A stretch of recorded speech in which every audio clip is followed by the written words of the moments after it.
Hello, in this video I'm gonna show you how you can pair your Marshall MID ANC headphones with any Apple MacBook. Okay, so first of all you have to find this golden button and you have to click and hold it until this indicator turns on. And hold it a little bit until this indicator starts blinking blue. As you can see right now, we are successfully in the pairing mode.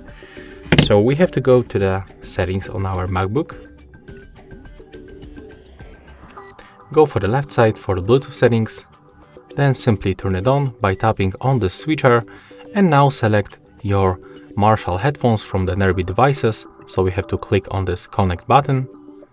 And when we are connected, at the end you have to go to the sound settings and just be sure that output and the input is switched to the MID ANC headphones. So that's all for this video.